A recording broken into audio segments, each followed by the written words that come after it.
ಏನಾಯ್ತು? ಸಂಭ್ರಮ ಕಸಿಯುವಂತಹ ಪ್ಲಾನ್ ಹೇಗಿತ್ತು? ಉಗ್ರನ ಸ್ಕೆಚ್ ಫೇಲ್ ಆಗಿದ್ದು ಹೇಗೆ? News 18 big exclusive.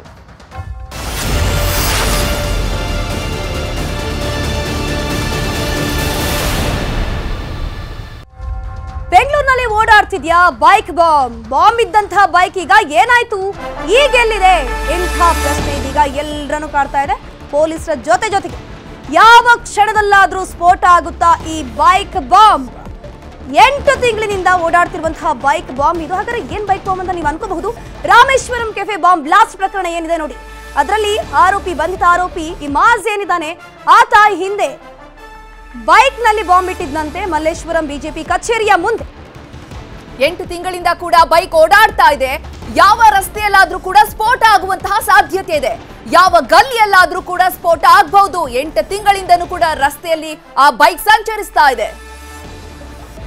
ಬೈಕ್ ಬಾಂಬ್ಗೆ ನಡೆಯುತ್ತಿದೆ ಶೋಧ ಕಾರ್ಯ. ಎನ್ಐಎ ಮಾಹಿತಿ ಬಳಿಕ ಪೊಲೀಸರು ಕೂಡ ಫುಲ್ ಅಲರ್ಟ್ ಆಗಿದ್ದಾರೆ. ಬೆಂಗಳೂರಿನಲ್ಲಿ ಬಾಂಬ್ ಸ್ಫೋಟದ ಟೆನ್ಷನ್ ಶುರುವಾಗಿದೆ. ಯಾಕಂದ್ರೆ ಇಮಾಜ್ ಮುನೀರ್ ಏನಿದ್ದಾನೆ ಆತ ಒಂದು ಮಾಹಿತಿಯನ್ನು ಬಿಚ್ಚಿಟ್ಟಿದ್ದಾನೆ. ಅಯೋಧ್ಯೆಯ ರಾಮ ಮಂದಿರ ಪ್ರತಿಷ್ಠಾಪನೆಯ ಸಂದರ್ಭದಲ್ಲಿ ನಾವು ಮಲ್ಲೇಶ್ವರಂನ ಬಿಜೆಪಿ ಕಚೇರಿಯ ಬಳಿಯ ಬಾಂಬ್ ಇಟ್ಟಿದ್ದೀವಿ ಅಂತ ಹೇಳಿದ್ದಾನೆ. ಜನವರಿ 22ರಂದು ಬಾಂಬ್ ಇಟ್ಟಿದ್ದ ಉಗ್ರ ಮುಜಾಮಿರ್ ಅಯೋಧ್ಯೆ ಮಂದಿರ ಉದ್ಘಾಟನೆ ದಿನವೇ ಈ ಬಾಂಬನ ಸ್ಫೋಟಕ್ಕೆ ಪ್ಲಾನ್ ಮಾಡಿದ್ದಂತೆ. ಪ್ರಮುಖವಾಗಿ ಬಿಜೆಪಿ ಕಚೇರಿಗೆ ಬಂದು ಬಾಂಬ್ ಇಟ್ಟು ಹೋಗಿದ್ದ ಈ ಮುಜಾಮಿರ್ ಅಯೋಧ್ಯೆಯ ರಾಮ ಮಂದಿರ ಉದ್ಘಾಟನೆ ಏನಿದೆ ಆ ದಿನವೇ ಬಿಜೆಪಿ ಕಚೇರಿಯನ್ನ ಸ್ಫೋಟ ಮಾಡಬೇಕು, ಧ್ವಂಸ ಮಾಡಬೇಕು ಅಂತ ಮಲ್ಲೇಶ್ವರಂನ ಬಿಜೆಪಿಯ ಕಚೇರಿಗೆ ಬಂದು ಅಲ್ಲಿ ಬಾಂಬ್ ಅನ್ನ ಇಟ್ಟು ಹೋಗ್ಬಿಟ್ಟಿದ್ದ. ಮೇಲೆ ಸೊಪ್ಪು, ಕೆಳಗೂ ಕೂಡ ಸೊಪ್ಪನ್ನ ಹಾಕಿದ್ದಾನೆ. ಮಧ್ಯದಲ್ಲಿ ಬಾಂಬ್ ಇಟ್ಟಿದ್ದ. ಮನೆಗೆ ಹೋಗಿ ಸ್ಫೋಟದ ಸುದ್ದಿಗಾಗಿ ಕಾದು ಕುಳಿತಿದ್ದ. ಬಾಂಬ್ ಇಟ್ಟಿದ್ದಾನೆ, ಮೇಲೂ ಕೂಡ ಸೊಪ್ಪುಗಳನ್ನ ಹಾಕಿದ್ದಾನೆ. ಬಾಂಬಿನ ಕೆಳಭಾಗದಲ್ಲೂ ಕೂಡ ಸೊಪ್ಪನ್ನ ಇಟ್ಟಿ ಮನೆಗೆ ಹೋಗಿ ನಂತರ ಯಾವಾಗ ಸ್ಫೋಟವಾಗುತ್ತೆ ಸ್ಫೋಟದ ಸುದ್ದಿಗಾಗಿ ಕಾದು ಕುಳಿತಿದ್ದ. ಬಾಂಬ್ ಸ್ಫೋಟ ಆಗ್ಲಿಲ್ಲ. ಉಗ್ರ ಮುಜಾಮಿರ್ ಟೆನ್ಷನ್ ಆಗಿದ್ದಾನೆ. ಇನ್ನೆಷ್ಟು ಚಾಲಕಿ ಅಂತ ನಾವು ಈ ಹಿಂದೆ ರಾಮೇಶ್ವರಂ ಕೆಫೆ ಬಾಂಬ್ ಬ್ಲಾಸ್ಟ್ ಪ್ರಕರಣದಲ್ಲಿ ವಿಜುವಲ್ಸ್ ಗಳನ್ನ ಅಬ್ಸರ್ವ್ ಮಾಡ್ತಾನೆ ಗೊತ್ತಾಗತ್ತೆ. ಯಾಕಂದ್ರೆ ಆತ ಯಾವೆಲ್ಲ ಭಾಗದಲ್ಲಿ ಸಂಚಾರ ಮಾಡ್ತಾನೆ, ಎಲ್ಲೆಲ್ಲ CCTV ಇರಲ್ಲ ನೋಡಿ, ಅಲ್ಲೆಲ್ಲ ಸಂಚಾರ ಮಾಡ್ತಾನೆ. ಗಳಿಗೆಗೆ ಒಂದು ಬಟ್ಟೆಯನ್ನ ಬದಲಾವಣೆಯನ್ನ ಮಾಡ್ತಾ ಇರ್ತಾನೆ. ನಂತರ ಕೋಲ್ಕತ್ತಾಕ್ಕೆ ಹೋಗಿ ಅಡಿಗೆ ಕುತ್ಕೊಂತಾನೆ. ಇಂತಹ ದೊಡ್ಡ ಮಾಸ್ಟರ್ ಮೈಂಡ್ ವ್ಯಕ್ತಿ ಈತ ಬಿಜೆಪಿ ಕಚೇರಿಗೂ ಬಾಂಬ್ ಹಾಕೋಕ್ ಮುಂದಾಗಿದ್ದ ಅನ್ನುವಂತಹ ವಿಚಾರವನ್ನ ಬಾಯ್ಬಿಟ್ಟಿದ್ದಾನೆ. ಅಲ್ಲಿ ಏನ್ ಮಾಡ್ತಾನೆ, ಒಂದು ಬ್ಯಾಗ್ ಅಲ್ಲಿ ಬಾಂಬ್ ಇಡ್ತಾನೆ, ಯಾರಿಗೂ ಡೌಟ್ ಬರಬಾರ್ದು ಅಂತ ಮೇಲ್ಗಡೆ ಸೊಪ್ಪನ್ನ ಇಡ್ತಾನೆ, ಕೆಳಗಡೆ ಸೊಪ್ಪನ್ನ ಇಟ್ಟು ಒಂದು ಬೈಕಿಗೆ ಸಿಕ್ಕಾಕಿಸ್ಬಿಟ್ಟು ಹೋಗಿರ್ತಾನೆ. ಆದ್ರೆ ಬಾಂಬ್ ಮಾತ್ರ ಬ್ಲಾಸ್ಟ್ ಆಗಲ್ಲ. ಮನೆಗೆ ಹೋಗಿ ಕಾಯ್ತಾ ಇರ್ತಾನೆ ಯಾವಾಗ ಬಾಂಬ್ ನ ಸುದ್ದಿ ಟಿವಿಯಲ್ಲಿ ಬರುತ್ತೆ ಅಂತ. ಬಟ್ ಬಾಂಬ್ ಬ್ಲಾಸ್ಟ್ ಆಗಿಲ್ಲ. ಮಾರನೇ ದಿನ ಮತ್ತೆ ಬಿಜೆಪಿಯ ಕಚೇರಿ ಬಳಿ ಈ ಮುಜಾಮಿರ್ ಬಂದಿರ್ತಾನೆ. ಬಾಂಬ್ ಇಟ್ಟಿದ್ದ ಜಾಗಕ್ಕೆ ಬರ್ತಾನೆ. ಅಲ್ಲೊಂದು ಬೈಕ್ ಅಲ್ಲಿ ಬಾಂಬ್ ಇಟ್ಟಿದ್ದೀನಿ ಅಂತ ಗೊತ್ತಿರುತ್ತೆ. ಆ ಬೈಕ್ ಅನ್ನ ಹುಡುಕ್ತಾನೆ. ಅದ್ರ ಬೈಕ್ ಮಾತ್ರ ಆ ಜಾಗದಲ್ಲಿ ಇರೋದಿಲ್ಲ. ಬೈಕ್ ಸಿಗದೆ ಅಲ್ಲಿಂದ ಈ ಮುಜಾಮಿರ್ ಏನಿದ್ದಾನೆ ವಾಪಸ್ ಹೋಗಿರ್ತಾನೆ. ನನ್ನ ಪ್ಲಾನ್ ಏನಿದೆ ಅಟ್ಟರ್ ಫ್ಲಾಪ್ ಆಯ್ತು ಅಂತ ಬೇಸರದಿಂದ ಅಲ್ಲಿಂದ ತೆರಳ್ತಾನೆ. ಬಳಿಕ ರಾಮೇಶ್ವರಂ ಕೆಫೆ ಟಾರ್ಗೆಟ್ ಮಾಡಿದ್ದ. ಏನು ಈ ಬಿಜೆಪಿ ಕಚೇರಿಯಲ್ಲಿ ಬಾಂಬ್ ಇಟ್ಟಿದ್ದು ಫೇಲ್ಯೂರ್ ಆಯ್ತು. ಮನೆಗೆ ಹೋಗಿ ಕಾಯ್ತಾ ಇದ್ದ ಸ್ಫೋಟವಾಗುತ್ತೆ ಅಂತ. ಆದ್ರೆ ಸ್ಫೋಟವಾಗ್ಲಿಲ್ಲ. ನಂತರ ಬಳಿಕ ರಾಮೇಶ್ವರಂ ಕೆಫೆಯನ್ನ ಟಾರ್ಗೆಟ್ ಮಾಡ್ಕೋತಾನೆ. ಮಾರ್ಚ್ 1ರಂದು ಕೆಫೆಯಲ್ಲಿ ಬಾಂಬ್ ಇಡ್ತಾನೆ. ಎನ್ಐಎ ತನಿಖೆ ವೇಳೆ ಮುಜಾಮಿರ್ ಈ ಎಲ್ಲಾ ಮಾಹಿತಿಯನ್ನ ಬಿಚ್ಚಿಟ್ಟಿದ್ದಾನೆ. ಉಗ್ರನ ಅದೊಂದು ಕೆಲಸದಿಂದ ತಪ್ಪಿತು ಮಹಾ ದುರಂತ. ಟೈಮ್ ಬಾಂಬ್ ನಲ್ಲಿ ಅಳವಡಿಸಿದಂತೆ ಲೋಕಲ್ ಬಲ್ಬ್, ಇಲ್ಲಿ ಗಮನಿಸಬಹುದು ಈತ ಲೋಕಲ್ ಐಟಮ್ಸ್ ಗಳನ್ನು ಕೂಡ ಇಲ್ಲಿ ಯೂಸ್ ಮಾಡಿದ್ದಾನೆ. ಲೋಕಲ್ ಬಲ್ಬ್ ಅನ್ನ ಈ ಒಂದು ಬಾಂಬ್ಗೆ ಅಳವಡಿಕೆ ಮಾಡಿದ್ದಾನೆ. ಅಲ್ಲಿ ಆಕ್ಚುಲಿ ಎಕ್ಸಾಕ್ಟ್ಲಿ ಚೀನಾ ಬಲ್ಬ್ ಅನ್ನ ಅಳವಡಿಸಬೇಕಿತ್ತಂತೆ. ಬದಲಾಗಿ ಆತನಿಗೆ ಅದು ಸಿಕ್ಕಿಲ್ಲ. ಚೀನಾ ಬಲ್ಬ್ ಬದಲು ಲೋಕಲ್ ಬಲ್ಬ್ ಅನ್ನ ಅಳವಡಿಸ್ತಿದ್ದಾನೆ. ಹಾಗಾಗಿ ಅಲ್ಲಿ ಸ್ಫೋಟ ತಪ್ಪಿದೆ. ಇನ್ ಕೇಸ್ ಅವನು ಚೀನಾ ಬಲ್ಬ್ ಅನ್ನ ಅಳವಡಿಸಿದ್ರೆ ಅಲ್ಲಿ ಮಹಾ ದುರಂತವೇ ನಡೆದು ಹೋಗ್ತಿತ್ತು, ಸ್ಫೋಟವೇ ಆಗಿ ಹೋಗ್ತಿತ್ತು. ಲೋಕಲ್ ಬಲ್ಬ್ ಹಾಕಿದ್ದಕ್ಕೆ ಬ್ಯಾಟ್ರಿ ಖಾಲಿ ಆಯ್ತಂತೆ.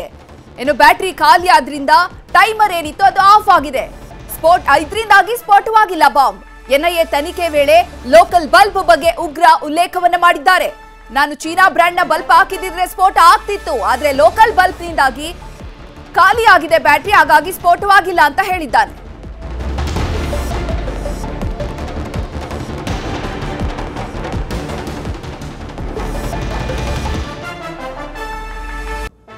ತಾರೀಕು ಇಡೀ ಭಾರತಾದ್ಯಂತಲೂ ಎಲ್ಲರೂ ಕೂಡ ಸಂಭ್ರಮಾಚರಣೆಯಲ್ಲಿ ತೊಡಗಿದಂತಹ ದಿನ. ಯಾಕಂದ್ರೆ ಅಯೋಧ್ಯೆಯಲ್ಲಿ ರಾಮಲಲ್ಲನ ಪ್ರತಿಷ್ಠಾಪನೆ ಆಗ್ತಾ ಇತ್ತು.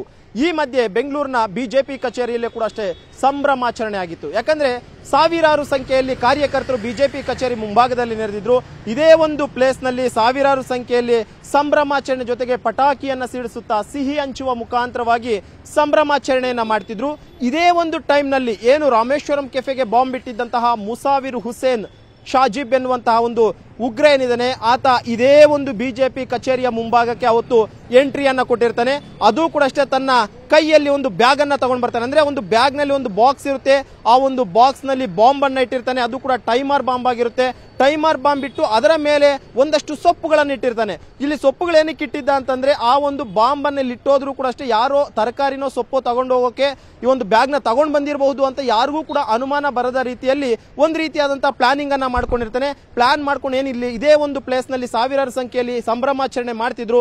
ಇದೇ ಒಂದು ಜಾಗದ ಮುಖಾಂತರವಾಗಿ ಆತ ಬೈಕ್ ಪಾರ್ಕಿಂಗ್ ನ ಪ್ಲೇಸ್ ನ ಕಡೆ ಬರ್ತಾನೆ. ಇಲ್ಲೇನು ಬೈಕ್ಗಳು ನಿಲ್ಸಿದ್ದಾರೆ, ಇದು ಬಿಜೆಪಿ ಕಚೇರಿಯ ಮುಂಭಾಗದಲ್ಲಿ ಬೈಕ್ ನಿಲ್ಸೋದಕ್ಕೆ ಅಂತ ಮೀಸಲಿಟ್ಟಿರುವಂತಹ ಒಂದು ಜಾಗ ಇದು. ಇದೇ ಒಂದು ಜಾಗದಲ್ಲಿ ಮುಸಾವಿರ್ ಹುಸೇನ್ ತಾನು ತಂದಿದ್ದಂತಹ ಬ್ಯಾಗ್ ಏನಿತ್ತು ಟೈಮರ್ ಬಾಂಬ್ ಬ್ಯಾಗ್ ನ ಒಂದು ಬೈಕ್ಗೆ ಸಿಕ್ಸ್ ಹೋಗ್ತಾನೆ. ಅಂದ್ರೆ ಯಾವ ರೀತಿಯಾಗಿ ಬೈಕ್ ನಲ್ಲಿ ಏನು ಹ್ಯಾಂಡ್ಲ್ ಕಾಣ್ತಿದೆ ಹ್ಯಾಂಡ್ಲ್ಗೆ ಅದನ್ನ ತಗಲಾಕಿ ಇಲ್ಲಿಂದ ಆತ ಎಸ್ಕೇಪ್ ಆಗ್ತಾನೆ. ಜೊತೆಗೆ ಇಲ್ಲಿದ್ದಂತವ್ರು ನೋಡಿದ್ರು ಕೂಡ ಯಾರೋ ಮನೆಗೆ ತರಕಾರಿ ತಗೊಂಡು ಹೋಗಿರಬಹುದು, ಅದಕ್ಕೆ ಬ್ಯಾಗ್ ಇಲ್ಲಿ ಇಟ್ಟಿದ್ದಾರೆ ಅಂತ ಅನ್ಕೊಳ್ತಾರೆ ಅನ್ನುವಂತ ನಿಟ್ಟಲ್ಲಿ ಆತ ಹೋಗ್ತಾನೆ. ಅದಕ್ಕೆ ಸುಮಾರು 1.5 ಇಂದ 2 ಗಂಟೆಗಳ ಕಾಲ ಒಂದು ಟೈಮರ್ ಅನ್ನ ಕೂಡ ಫಿಕ್ಸ್ ಮಾಡ್ತಾನೆ. ಟೈಮರ್ ಫಿಕ್ಸ್ ಮಾಡಿ ಇಲ್ಲಿ ಬಾಂಬ್ ಇಟ್ಟಿದ್ದಾದಂತ ಬಳಿಕ ಆತ ತುಮಕೂರು ರಸ್ತೆ ಮುಖಾಂತರವಾಗಿ ಎಸ್ಕೇಪ್ ಆಗೋಕೆ ಮುಂದಾಗ್ತಾನೆ. ಆದ್ರೆ ಇಲ್ಲಿ ಪ್ರಮುಖವಾಗಿ ಏನು ಅಂತಂದ್ರೆ 2 ಗಂಟೆ ಆಗುತ್ತೆ. 2 ಗಂಟೆ ಆದ್ರೂ ಕೂಡ ಅಷ್ಟೇ ಬಾಂಬ್ ಸ್ಫೋಟದ ಸುದ್ದಿ ಎಲ್ಲಾ ಚಾನೆಲ್ಗಳಲ್ಲೂ ಕೂಡ ಬರ್ತಿರಬಹುದು ಅಂತ ಹೇಳ್ಬಿಟ್ಟು ತನ್ನ ಮೊಬೈಲ್ ನ ಮುಖಾಂತರವಾಗಿ ಯೂಟ್ಯೂಬ್ ಅನ್ನ ಸರ್ಚ್ ಮಾಡ್ತಾನೆ. ಆದ್ರೆ ಇಲ್ಲಿಯೂ ಕೂಡ ಅಷ್ಟೇ ಬಾಂಬ್ ಬ್ಲಾಸ್ಟ್ ಆಗಿರುವಂತದ್ರ ಬಗ್ಗೆ ಸುದ್ದಿ ಇರೋದಿಲ್ಲ. ಕಾರಣ ಏನು ಅಂತಂದ್ರೆ ಆತ ಏನು ಈ ಒಂದು ಪಾರ್ಕಿಂಗ್ ಪ್ಲೇಸ್ ನಲ್ಲಿ ಒಂದು ಬಾಂಬ್ ಅನ್ನ ಇಟ್ಟಿರ್ತಾನೆ. ಆ ಒಂದು ಬಾಂಬ್ ನಲ್ಲಿರುವಂತಹ ಬ್ಯಾಟ್ರಿ ಡೆಡ್ ಆಗಿರುತ್ತೆ. ಆ ಡೆಡ್ ಆಗಿದ್ದಂತಹ ಕಾರಣಕ್ಕೋಸ್ಕರ ಆ ಒಂದು ಬಾಂಬ್ಸ್ ಕೂಡ ಅಷ್ಟೇ ಸ್ಫೋಟಗೊಂಡಿರೋದಿಲ್ಲ. ಇಮಿಡಿಯೇಟ್ ಆಗಿ ಆತ ಆ ಒಂದು ಬಸ್ ಅಲ್ಲಿಂದ ಇಳಿತಾನೆ. ಇಳ್ಕೊಂಡು ವಾಪಸ್ ಇದೇ ಒಂದು ಬಿಜೆಪಿ ಕಚೇರಿಗೆ ಬರ್ತಾನೆ. ಬಂದು ನೋಡಿದಂತಹ ಸಂದರ್ಭದಲ್ಲಿ ಪಾರ್ಕಿಂಗ್ ನಲ್ಲಿದ್ದಂತಹ ಬೈಕ್ ಇಲ್ಲಿ ನಾಪತ್ತೆಯಾಗಿರುತ್ತೆ. ಜೊತೆಗೆ ಆತ ಎಲ್ಲಾ ಕಡೆಗಳು ಕೂಡ ಹುಡುಕಾಡ್ತಾನೆ. ಯಾಕಂದ್ರೆ ಅಕ್ಕಪಕ್ಕದ ರೋಡಲ್ಲಿ ಎಲ್ಲಾದ್ರೂ ಒಂದು ಬೈಕ್ ನಿಂತಿದೆ ಅಂತೇಳಿ ಹುಡುಕಾಟವನ್ನ ಮಾಡ್ತಾನೆ. ಆದ್ರೆ ಬೈಕ್ ಸಿಗೋದಿಲ್ಲ. ಕೊನೆಗೆ ಆತ ಇಲ್ಲಿಂದ ಹೋಗ್ತಾನೆ. ಇದಾದಂತಹ ಬಳಿಕ ಆತ ನೆಕ್ಸ್ಟ್ ಟಾರ್ಗೆಟ್ ಮಾಡ್ಕೊಂಡಿದ್ದು ರಾಮೇಶ್ವರಂ ಕೆಫೆಯನ್ನ. ರಾಮೇಶ್ವರಂ ಕೆಫೆಗೆ ನೆಕ್ಸ್ಟ್ ಆತ ಒಂದು ಬಾಂಬ್ ಅನ್ನ ಇಟ್ಟು ಸ್ಫೋಟವನ್ನ ಮಾಡ್ತಾನೆ. ಇಲ್ಲಿ ಇನ್ನೊಂದು ಪ್ರಮುಖವಾಗಿ ಏನು ಅಂತಂದ್ರೆ ಬಿಜೆಪಿ ಕಚೇರಿಗೆ ಬಾಂಬ್ ಬಿಟ್ಟಂತಹ ಸಂದರ್ಭದಲ್ಲಿ ಅಬ್ದುಲ್ ಮತೀನ್ ತಾಹಾ ಕೂಡ ಜೊತೆಗೆ ಬಂದಿರ್ತಾನೆ. ಆದ್ರೆ ರಾಮೇಶ್ವರಂ ಕೆಫೆಗೆ ಇಬ್ಬರಿಟ್ರೆ ಈ ರೀತಿಯಾದಂತಹ ಪ್ರಾಬ್ಲಮ್ಗಳು ಆಗಬಹುದೇನೋ ಅನ್ನೋ ಕಾರಣಕ್ಕೋಸ್ಕರ ತಾನೊಬ್ನೇ ಹೋಗಿ ಬಾಂಬ್ ಅನ್ನು ಇಡ್ತೀನಿ ಅಂತೇಳಿ ರಾಮೇಶ್ವರಂ ಕೆಫೆಗೆ ಬಾಂಬ್ ಇಟ್ಟು ಬರ್ತಾನೆ. ನಿಜಕ್ಕೂ ಕೂಡ ಅಷ್ಟೇ ಅವತ್ತು ಒಂದು ರೀತಿಯಂತ ಅದೃಷ್ಟ ಅಂತ ಹೇಳ್ಬೋದು. ಯಾಕಂದ್ರೆ ಇಲ್ಲಿ ಸಾವಿರಾರು ಸಂಖ್ಯೆಯಲ್ಲಿದ್ರು. ಒಂದು ವೇಳೆ ಏನಾದ್ರೂ ಇಲ್ಲಿ ಬಾಂಬ್ ಬ್ಲಾಸ್ಟ್ ಆಗಿತ್ತು ಅಂತಂದ್ರೆ ದೊಡ್ಡ ಮಟ್ಟದ ಸಾವಿನ ಸಂಖ್ಯೆ ಆಗ್ತಾ ಇತ್ತು. ದೊಡ್ಡ ಮಟ್ಟದಲ್ಲಿ ಬೇರೆ ರೀತಿಯಂತ ಅನಾಹುತಗಳಾಗ್ತಿತ್ತು. ನಿಜಕ್ಕೂ ಕೂಡ ಅಷ್ಟೇ ಅವತ್ತು ದಿನ ಚೆನ್ನಾಗಿತ್ತು. ಯಾವುದೇ ರೀತಿಯಾದಂತಹ ಒಂದು ಬಾಂಬ್ ಸ್ಫೋಟ ಆಗ್ಲಿಲ್ಲ ಅಂತಾನೆ ಹೇಳ್ಬೋದು. ಒಟ್ಟಿನಲ್ಲಿ ಸದ್ಯಕ್ಕೆ ಈಗಾಗಲೇ ಬಿಜೆಪಿ ಕಚೇರಿಯಲ್ಲಿ ಇಟ್ಟಂತ ಬಾಂಬ್ ಎಲ್ಲೋಯ್ತು ಅನ್ನುವಂಥದ್ರ ಬಗ್ಗೆ NIA ಅಧಿಕಾರಿಗಳಿಗೆ ಈಗಾಗಲೇ ಅನುಮಾನ ಮೂಡಿದ್ದು ಸದ್ಯಕ್ಕೆ ಆ ಬೈಕ್ ಯಾವುದು ಏನು ಅನ್ನುವಂಥದ್ರ ಬಗ್ಗೆ ನಿರಂತರವಾದಂತಹ ಇನ್ವೆಸ್ಟಿಗೇಷನ್ ಅನ್ನು NIA ಅಧಿಕಾರಿಗಳು ಮಾಡ್ತಿದ್ದಾರೆ. ಕ್ಯಾಮರಾ ಪರ್ಸನ್ ಶ್ರೀನಿವಾಸ್ ಜೊತೆ ಮಂಜುನಾಥ್, ನ್ಯೂಸ್ 18 ಬೆಂಗಳೂರು. ಕನ್ನಡಿಗರ ನೆಚ್ಚಿನ ನ್ಯೂಸ್ 18 ಕನ್ನಡ ಈಗ ವಾಟ್ಸ್ಆಪ್ನಲ್ಲೂ ಲಭ್ಯ. ಕರ್ನಾಟಕ, ದೇಶ ವಿದೇಶಗಳ 360 ಡಿಗ್ರಿ ಸುದ್ದಿಯ ವಿವರಗಳನ್ನ ನಿಮ್ಮ ಕೈ ಬೆರಳುಗಳಲ್ಲೇ ಪಡಿಲಿಕ್ಕೆ ಈ QR ಕೋಡ್ ಅನ್ನ ಸ್ಕ್ಯಾನ್ ಮಾಡಿ ನಮ್ಮ ಚಾನಲ್ ಫಾಲೋ ಮಾಡಿ, ನೋಟಿಫಿಕೇಶನ್ ಆನ್ ಮಾಡಿ.